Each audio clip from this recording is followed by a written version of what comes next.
So let's get straight to it today. We're gonna focus on C major to begin with. We need to have a nice hand shape when we sit at the piano, so we need to make sure that we're not doing anything like really straight fingers or L-shaped fingers are not a good thing either. Just have a nice relaxed shape generally when you do these kind of things. Your thumb is on middle C, hopefully, that's what you've got to find, and let the fingers just sit next door.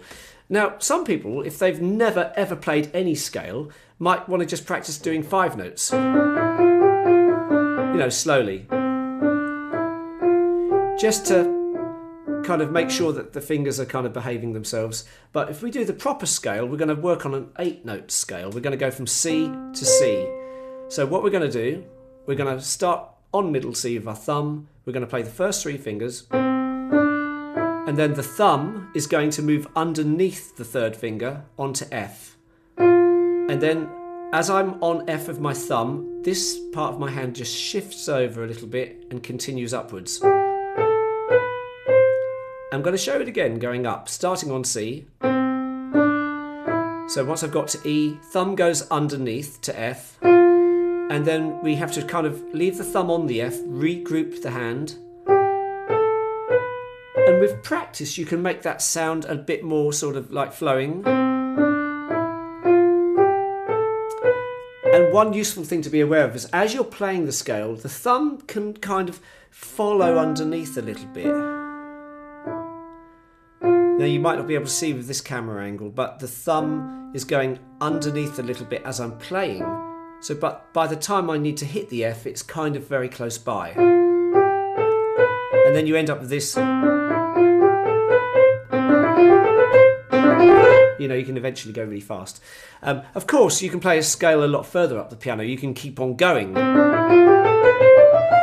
If you were to try and do the longer version, you would put the thumb after the 3rd finger onto F. But as you get to the end, instead of hitting C of the 5, you would put the thumb under and play the C. Whoops, I nearly missed that. Let's do that again. Thumb after 3rd, thumb after 4, and then thumb after 3rd onto F.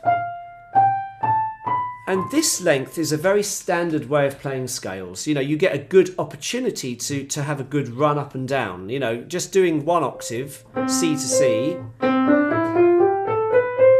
is quite short-lived. Whereas if you do a 2-octave scale, it gives you a bit more of a run. Thumb under after 3rd, thumb after 4, and then thumb after 3rd. On the way down, all you do is the same fingering you just did in reverse. So going from the top, 5, 4, 3, 2, 1, 3 over to E. And then what you need to do, if you're going to carry on going down, is put the 4th finger over to B. So you end up with this sort of effect. And of course you can practice just going down. Or just going up. The important thing is that as you're practicing the scales, you're keeping everything steady. So, you know, even if you play it really slow, but in time, try to be careful to keep everything the same speed. You can gradually, I use what I call the biscuit rhythm, which would be biscuit, biscuit, biscuit, biscuit, biscuit, biscuit, biscuit, biscuit, biscuit, biscuit, tea. And that's a nice way of kind of aiming, a nice thing to aim for in terms of speed. Right, let's talk about some other scales. So the same principles apply to other scales in terms of having a nice hand shape. One thing I haven't done is shown you how to play the C major scale in the left hand. So we can start, in fact we'll go backwards. So we're going to start on middle C. And we're going to practice going downwards. So it's the same principle as the right hand. We're going to do the thumb after the 3rd finger. So I'm putting my thumb onto G. So I started on middle C. The thumb went under, sorry, a bit loud. The thumb after that is on G, going down to C and back up. 3rd finger over to A. If I want to go twice as far, I simply do the same thing I did in the right hand. Thumb after 3rd,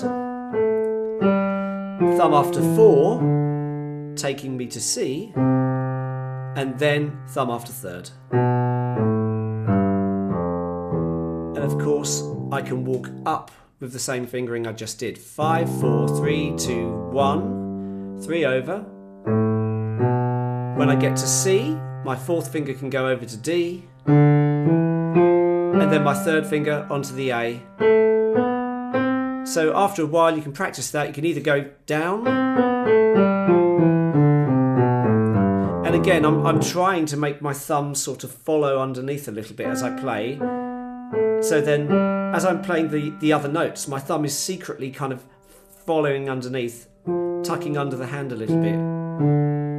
That means I can get a smooth sound.